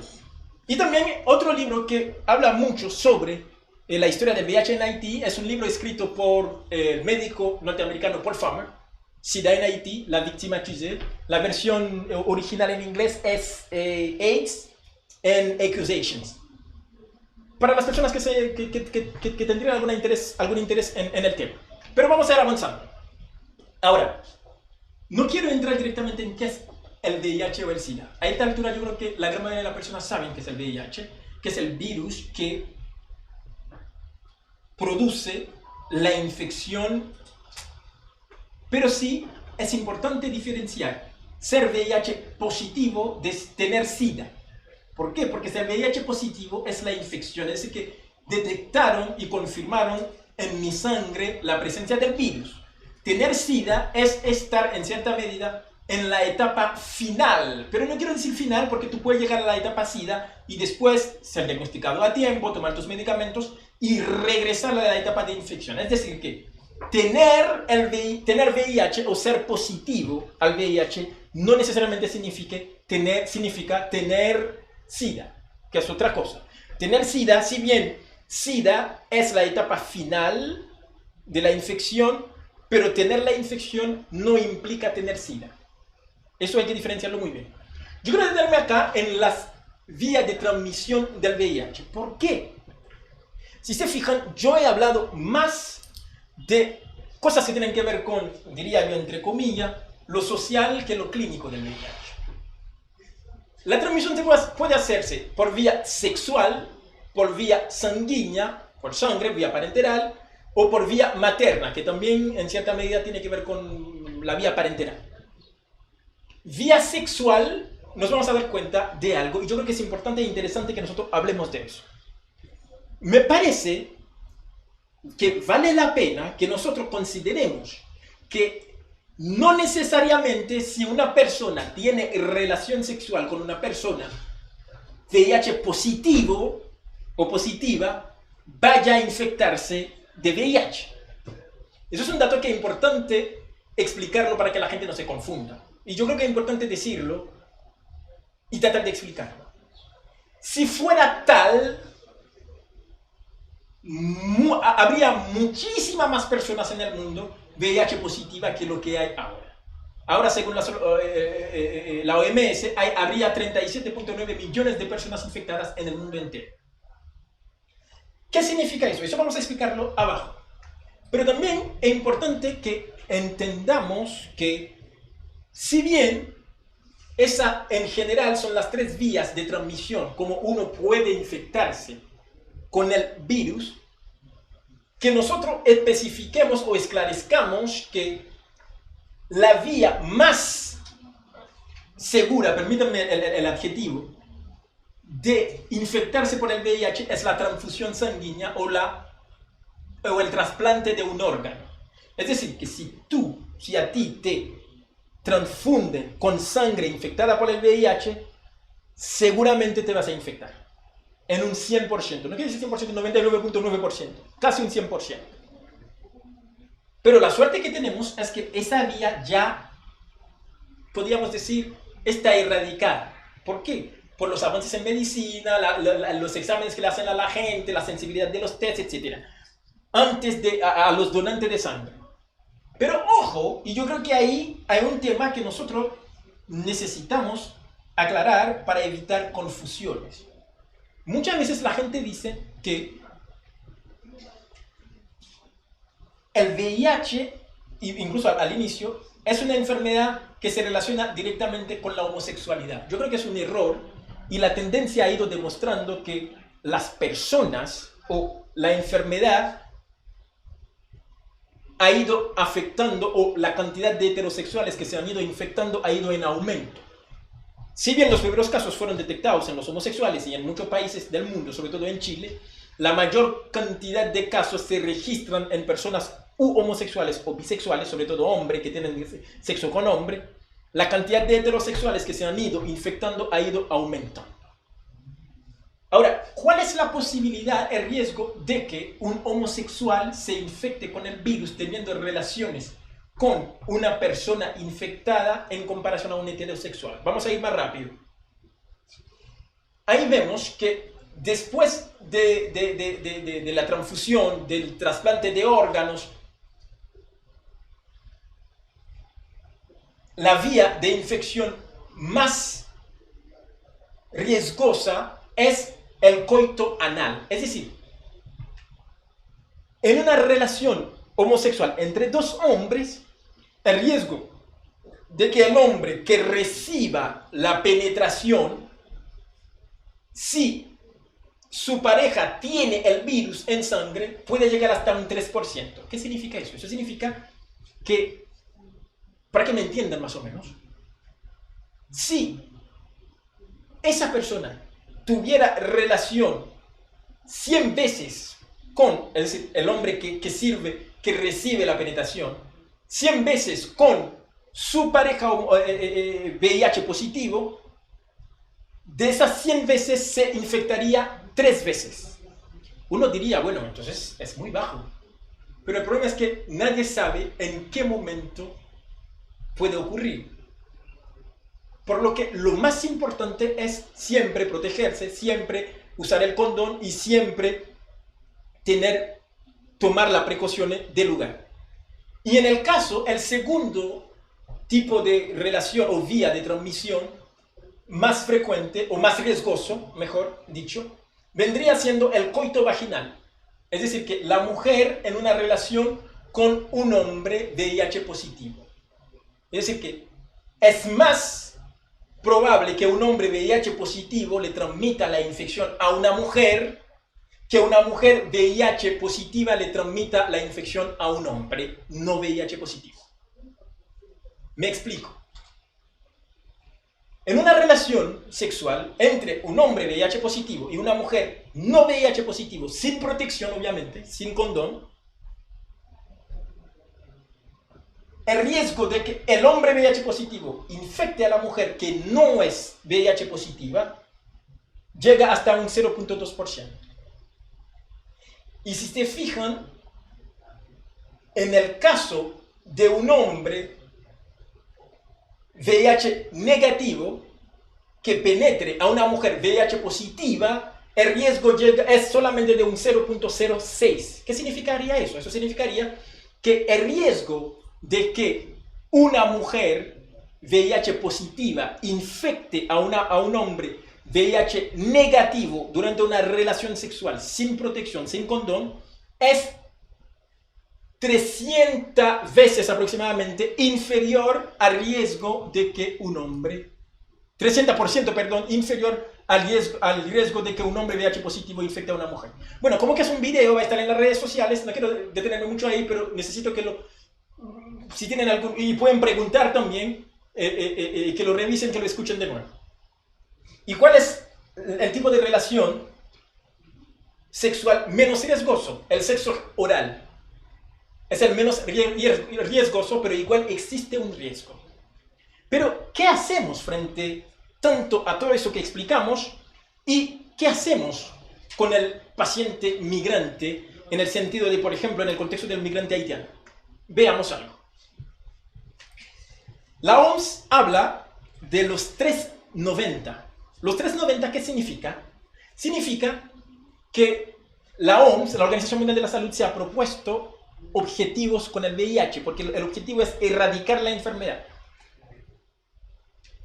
Los 390 implica, por ejemplo, el primer 90, que 90% de toda la persona que tienen o que tengan la infección por el VIH sepan que tienen la infección. Y de ellos, un 90% estén tomando medicamento para la infección, porque existe tratamiento, existe medicamento, y lo dijimos. Si tú eres VIH positivo, tú estás tomando tu medicamento, tú haces todo lo que tienes que hacer, tú vas a vivir tu vida normal como una persona normal. Cuando digo normal, es decir, sin VIH, no normal, sino una persona sin VIH. Y de ese 90% de personas en tratamiento, que 90% de ello tenga una carga viral indetectable. ¿Qué significa eso? Que, primero, lo ideal sería que de toda la persona que vive en un país específico, con el virus en sangre, 90% mínimo de ello sepan que tiene el virus en sangre. Es decir, de cada 10, 9 lo sepan. Y de esos 9 que lo saben, 90% estén en tratamiento. Es decir, que lo ideal, según la OMS, es que en todos los países del mundo, por lo menos hasta el 2020, ya estamos en el 2020, 90% de toda la gente VIH positiva lo sepan. Y de esa gente que lo saben, 90% estén en medicamento. Y de ese 90% que está en medicamento, 90% tengan una carga viral indetectable. ¿Qué significa eso? ¿Y por qué? Más que qué significa. La carga viral, por lo menos, podríamos definirlo como la cantidad de virus que hay circulando en la sangre, que se puede detectar a través de un examen o de exámenes. ¿Por qué es importante para la OMS? ¿Por qué? Bueno, me dijeron que iba a haber una pizarra, pero no vi la pizarra. Es decir, que ya bueno, si me lo facilita. ¿Qué significa eso? Significa que, como que el objetivo es erradicar la enfermedad, mientras mayor cantidad de personas con el virus en sangre que lo sepan, más fácil va a ser para nosotros controlar la enfermedad. Y mientras mayor cantidad de ellos esté en tratamiento, más fácil aún va a ser controlar la enfermedad. Y mientras mayor cantidad tenga la carga viral indetectable, más fácil va a ser controlar la enfermedad. Me explico mejor en un lenguaje más sencillo. ¿Por qué todo eso? ¿Por qué? Porque para tú infectarte o para tú contagiarte, con el virus, necesitas o haber entrado en contacto con el virus. Cuando digo entrar en contacto, es decir, que ingrese a tu sangre, o por la mucosa, o por una herida, etc. O teniendo relaciones sexuales con alguien, a través de lo que nosotros explicamos ahí. O, por ejemplo, que te transfundan sangre que tienen VIH positiva, o que te hagas un pinchazo con alguna jeringa con VIH, con el virus, aunque en ese caso el riesgo es muy bajo, un 3%. Es decir, que de cada 1000 personas que se pinchen con un ejemplo, con una jeringa con el virus, solamente 3 van a infectarse, aún sin medicamentos, sin nada. Es muy bajo. Pero igual es importante que se haga todo lo que hay que hacer. Si necesitas entrar en contacto, pero ¿cómo vas a entrar en contacto? Entras en contacto a través de una de esas 3 vías que explicamos anteriormente, pero si la persona VIH positiva está en tratamiento, toma sus medicamentos, hace todo lo que tiene que hacer, y cuando va a sus controles encuentran que su carga viral es indetectable, bueno, usamos criterios, se usan criterios en medicina para detectar, para decir que es indetectable, por lo menos que tenga menos de 50, y dependiendo de la sensibilidad del test puede ser menos de 20, 25, etc. Aún así, si la persona tiene la carga viral indetectable, no puede transmitir la enfermedad. Bueno, lamento que la pizarra, no tenemos pizarra, pero eso es importante para nosotros. Y es en ese contexto, y es una de las razones por las cuales se ha ido implementando en el mundo entero políticas públicas tendientes a detectar los casos. A detectar los casos de VIH en personas que tienen el virus y que no sepan que son VIH positivas. ¿Por qué? Porque si llegáramos a detectar a todos los pacientes VIH positivo o con la infección y todos terminaran en tratamiento y siguieran todo lo que tienen que hacer, tomaran todo su medicamento, etc., y llegaran a tener la carga viral indetectable, habríamos avanzado al nivel de pensar o de decir que ya estamos erradicando casi por completo la enfermedad, pero con la excepción de que esas personas deberían de mantener su tratamiento intacto, todo lo que están haciendo intacto, con tal de evitar, porque si bien estás tomando los medicamentos, si dejas de tomarlo, la carga viral va a subir. ¿Por qué? Porque en ese caso yo le puedo poner un ejemplo o una ilustración o una analogía para que me entiendan mejor. En ese caso el virus funciona de esa manera. Es como una persona que tiene unos perros muy bravos que viven en un edificio. Esos perros, si tú los sueltas en el edificio, van a morder a los que se suben en los ascensores, a los que viven en el edificio, los niños que salen a jugar en el patio, etc. Pero si esos perros tú los amarras dentro de tu departamento, no sé dónde, obviamente esos perros no van a poder morder a nadie, pero siempre cuando tú los tengas en su jaula. Eso significa que los perros no han muerto, solamente tú lo has puesto en una jaula, encadenándolo, etc. Pero el día que tú sueltes, que tú le quites la cadena, en ese caso la cadena vendría siendo los medicamentos que estás tomando y las recomendaciones que estás siguiendo, obviamente los perros van a volver a morder a la gente. Por eso que se dice que el VIH, por lo menos hasta ahora, es una enfermedad crónica. ¿Qué significa eso? Significa que tiene tratamiento, pero no tiene cura, lamentablemente. Espero que me hayan entendido, porque es un poco enredado, pero necesito que ustedes entiendan eso. Ahora, vamos a ir avanzando. En el caso de los inmigrantes, más específicamente de los inmigrantes haitianos, o no solamente de los inmigrantes, de cualquier persona, pero vamos a enfocarnos en esos 5 puntos. ¿Qué factores podríamos considerar al momento de querer elaborar o diseñar políticas públicas tendientes tanto a incluir a los migrantes en el sistema como a mejorar el uso de servicio y que los migrantes se hagan el test de detección? Porque es importante que te hagas el test, porque al hacer el test te das cuenta, si tú tienes la enfermedad, empiezas tu tratamiento y tú vives tu vida normal. Bueno, dependiendo de en qué etapa de la enfermedad. Y si tú no lo tienes, eso te permite, te refuerza y te permite decir, bueno, entonces no tengo la enfermedad, tengo que tomar la medida de precaución, etc. Podríamos preguntarnos, ¿qué tanto sabe la persona sobre la infección? Es decir, ¿realmente sabe qué es el VIH? ¿Cómo entiende el VIH? ¿Qué es el VIH para él? ¿Sabe cómo se infecta, cómo se contagia, perdón? La segunda pregunta que yo creo que tendríamos que tratar de responder es, ¿qué tan consciente es del posible riesgo? Porque algo es saber que algo existe y otro es sentirse vulnerable frente a ese algo. La intención de cambio, en caso, los conocimientos que tiene la persona son suficientes como para hacer que esa persona considere que puede ser vulnerable frente a la enfermedad, o qué tan dispuesto está a cambiar su conducta frente a la enfermedad, es decir, con tal de protegerse.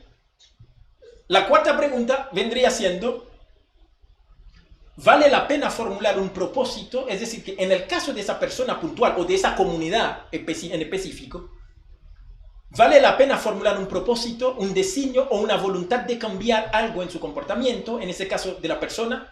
Es decir, ¿la persona realmente considera que su comportamiento es de riesgo frente al VIH? Y para que considere eso debe tener información.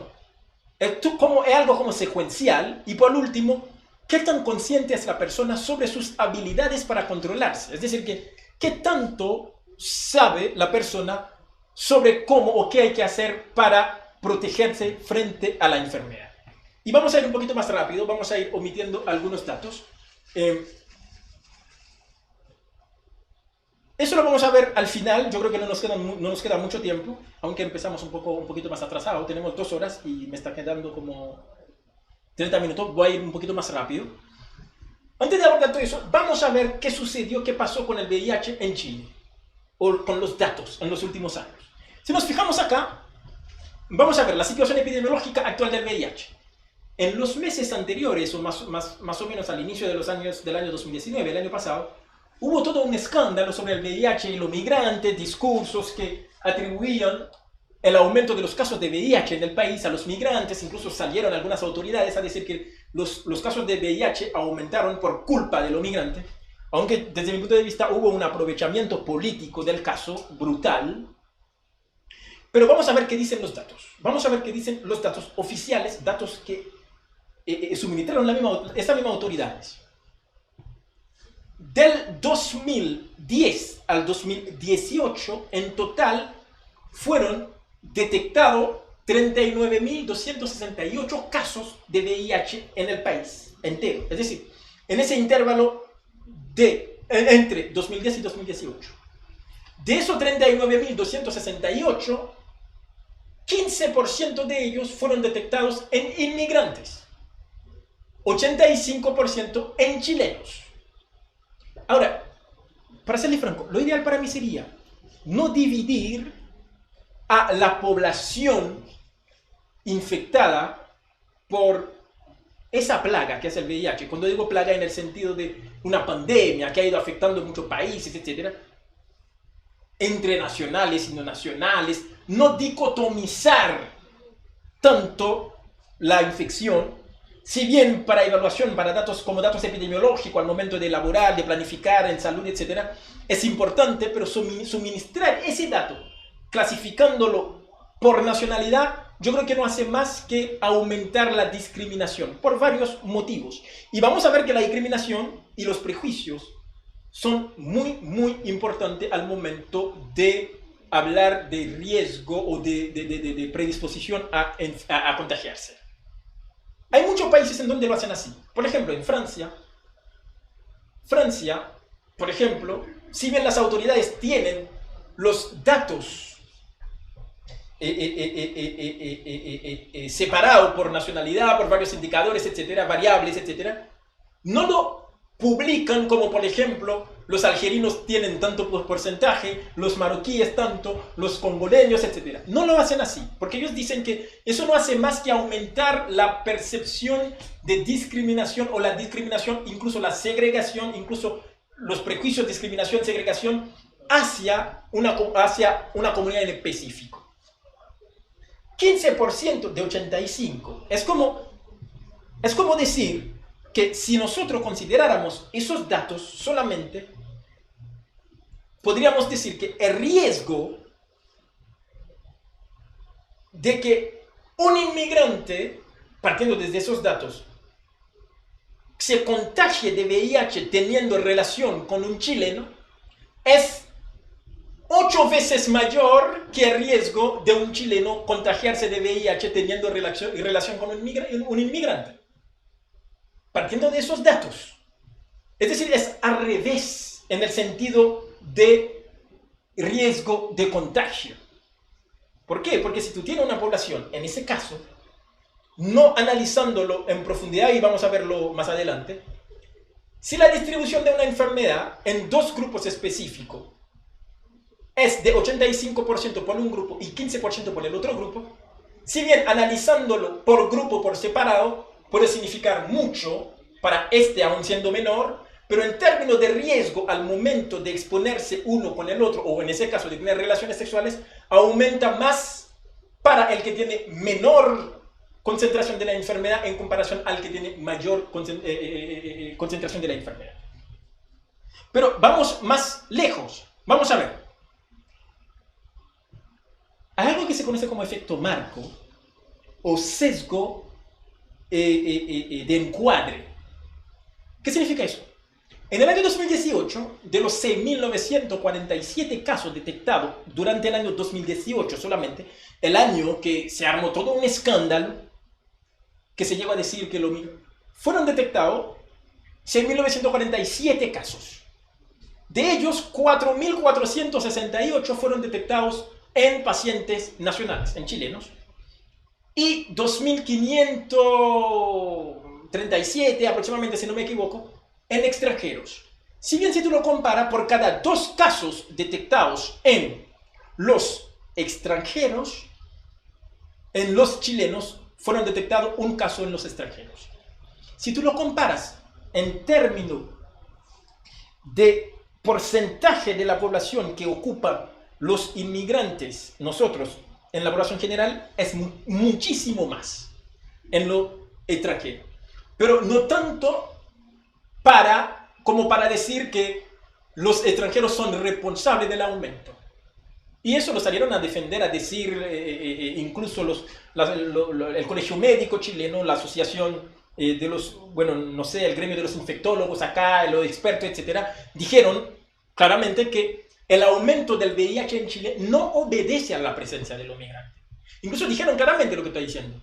Ellos dijeron, es más fácil un chileno infectar a un inmigrante de VIH que un inmigrante infectar a un chileno. Y ellos se basaron, tal vez no dieron tanta información, se basaron en esos datos. Y si nos fijáramos que incluso salieron algunas figuras políticas bastante influyentes a decir, a enfocarse sobre todo en grupo específico de migrantes. Se habló de los venezolanos, de los colombianos y de los haitianos. Fíjense, señores, yo hablé del efecto marco. Es decir, que la verdad o la realidad tú la aprendes en base al lado de la moneda que te presentan. Cuando te dicen, no, lo que pasa es que un 37% de todos los casos, o 35 aproximadamente, fueron detectados durante el 2018 en los migrantes. Si tú observas la tendencia, ha ido aumentando en los migrantes. Sí, eso no se puede negar porque los datos están.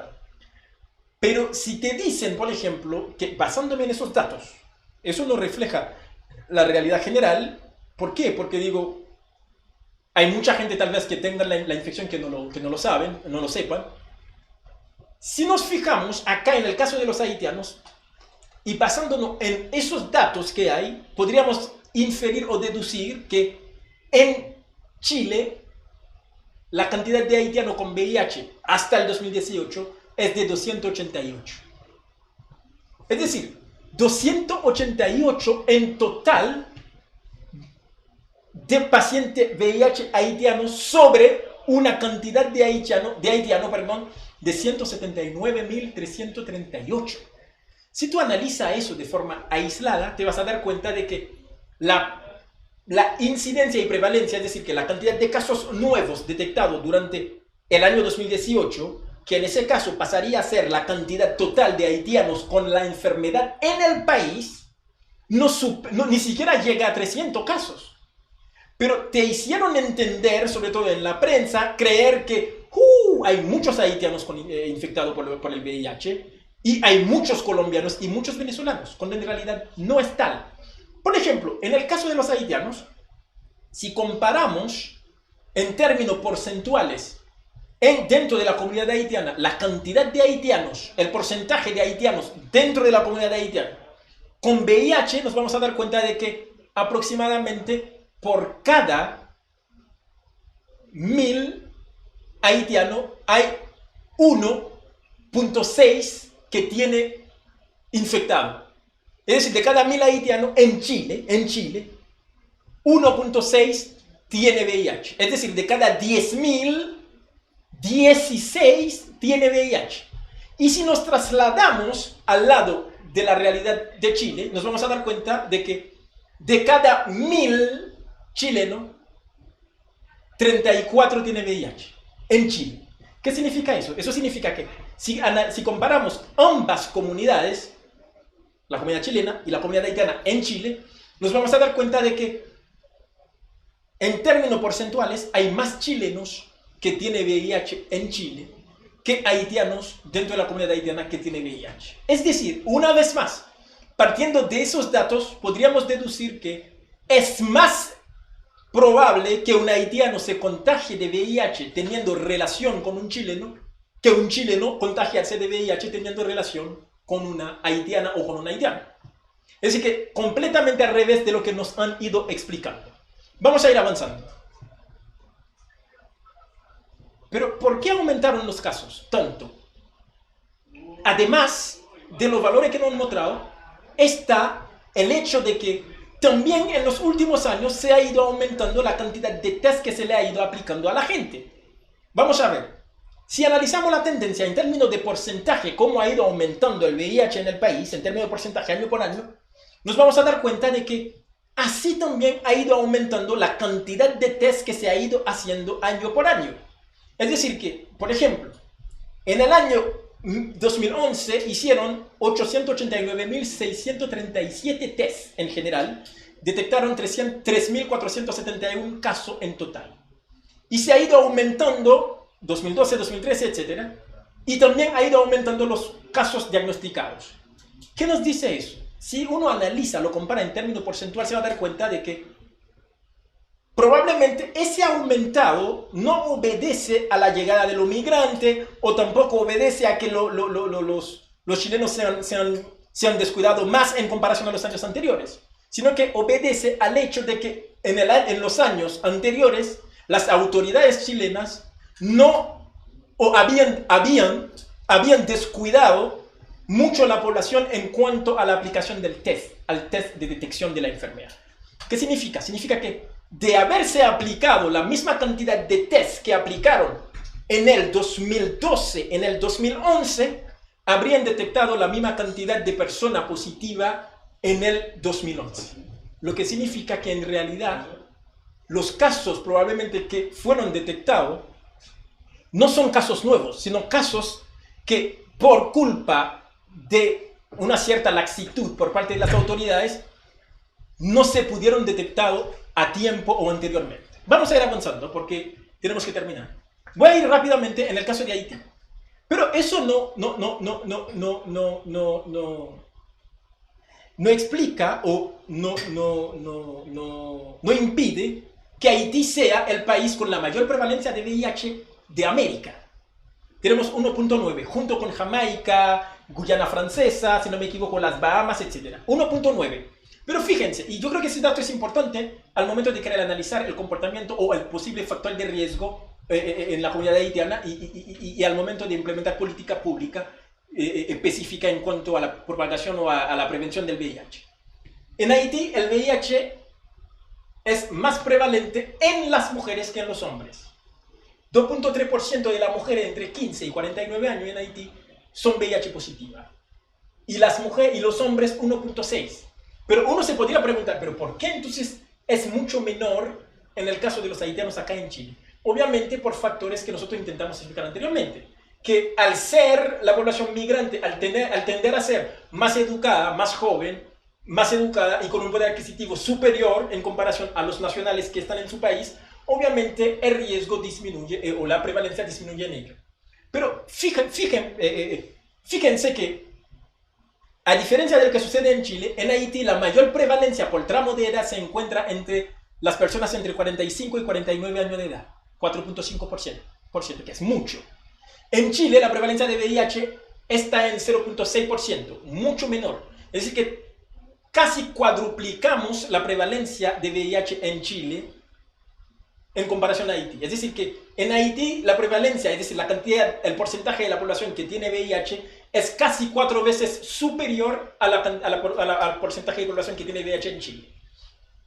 Y mientras que en Chile la mayor concentración se encuentra entre los jóvenes, por ejemplo, de entre 15 a 34 años. En Haití es lo contrario, es entre 45 y 49 años.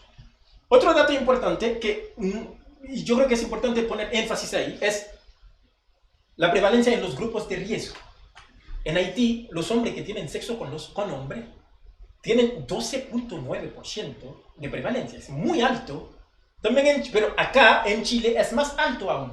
En Chile llega a 20%. Es decir que en Chile, de cada 5 hombres que tienen relación sexual con hombre, hay uno que es VIH positivo. En Haití es de cada 10, podríamos decir, hay uno. Aquí, de cada 5 hay uno. Casi el doble veces más frecuente en los hombres que tienen sexo con hombre.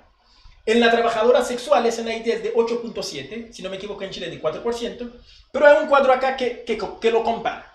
Pero acá sucede algo importante en Haití, es que en las viudas en Haití tienen un 14% de prevalencia de VIH. Mira, son datos que ameritarían, ojalá, Mackenson, que tengamos una próxima oportunidad para poder hablar más sobre esos datos y analizarlo. 14% es muchísimo en las viudas en Haití, 14% es mucho. En los viudos es un 10%, la misma tendencia en comparación a los hombres, entre hombres y mujeres en Haití. En las mujeres divorciadas, un 7%. Es decir, que supera por crece la prevalencia nacional, casi 3 veces más. Comparemos Haití con Chile en términos a algunos datos, para darnos cuenta. La cantidad de personas, por ejemplo, en Chile habría, según los expertos, según la OMS, ONU-SIDA, 71.000 personas con VIH y en Haití habría 150.000. La mortalidad, es decir, que en Chile por VIH es de 3 por cada 100.000 muertos en general y en Haití es de 8. La prevalencia, bueno, ya eso lo vimos, el hombre que tiene sexo con hombre, y lo dijimos, en Chile es de 20.1, en Haití 12. La prevalencia en las trabajadoras sexuales en Chile es de 1.1%. Incluso Chile se encuentra dentro de los países de América con la menor prevalencia en las mujeres, en las trabajadoras sexuales. En Haití es de 8.7%. Pero acá hay un dato que me interesa muchísimo y yo creo que la gente que trabaja en la salud, en obstetricia, etc., la prevalencia de VIH en las mujeres embarazadas en Chile es de 0.16%, cuando en Haití es de 1.4%.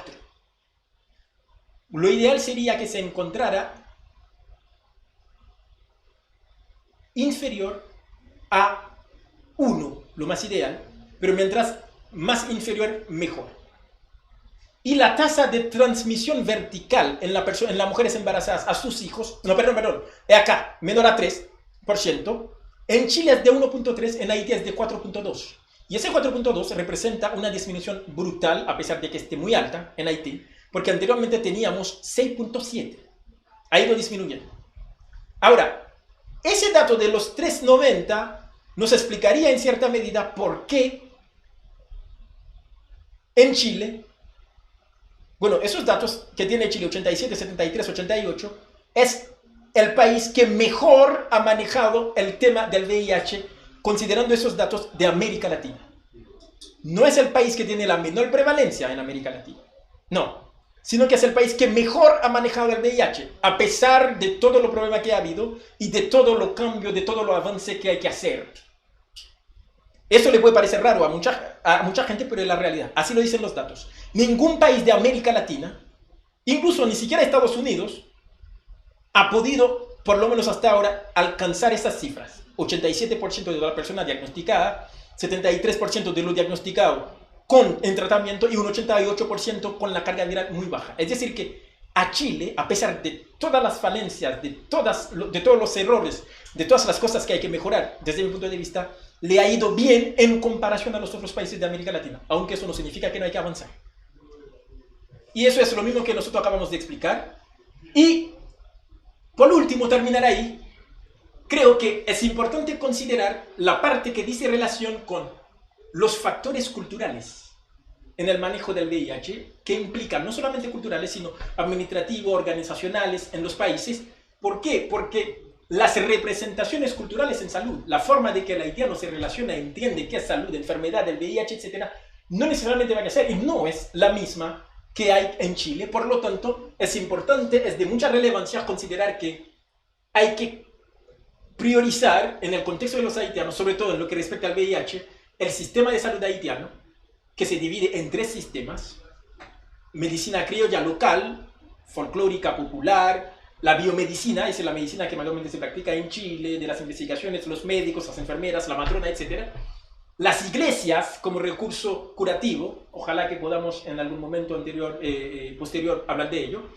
Y también el vudú como sistema explicativo de la enfermedad, que es muy importante, que ameritaría por lo menos una conferencia aparte. Y también considerar los determinantes sociales de la salud, lo que nosotros mencionamos al inicio de la presentación. Y por último, considerar a partir de todo ello los factores que aumentan la exposición, los factores que facilitan la infección y los factores protectores frente al VIH.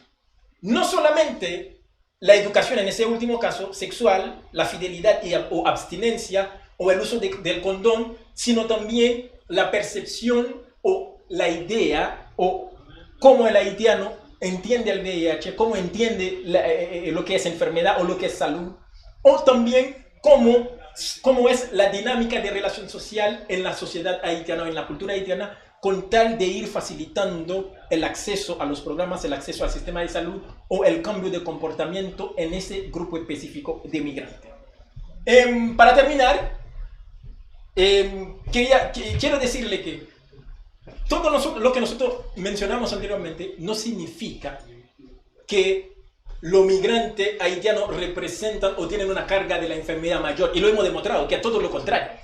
Pero sí implica que se diseñe o se considere diseñar políticas públicas que consideren factores específicos o representaciones en salud, factores antropológicos, factores culturales, sociales específicos a cada grupo, en ese caso a la comunidad haitiana, con tal de no solamente acercar a ese grupo migrante al cual pertenezco yo al sistema de salud, a la institucionalidad sanitaria del país, sino también considerar que es más fácil operar los cambios desde la institución que cambiar, o por lo menos en el corto plazo, a los migrantes. ¿Por qué digo en el corto plazo? Porque queda demostrado que con el pasar de los tiempos, entre 10, 15, 20 años, los migrantes terminan adoptando el estilo de vida, el comportamiento del país receptor.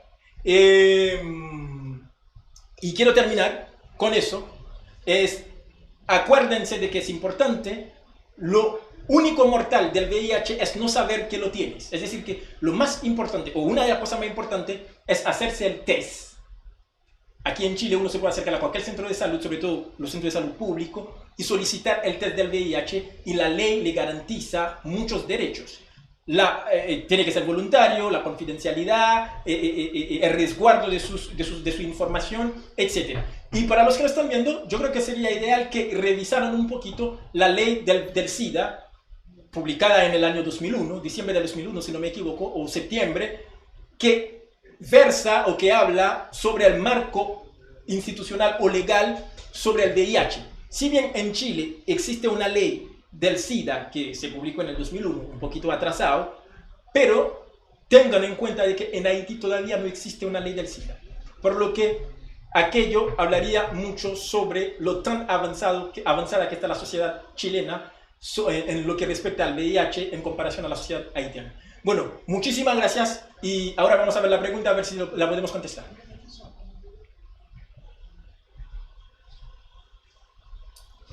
yo creo que lo hice en 2 horas, las 2 horas que me dieron, ¿no? Ojalá que no me haya equivocado.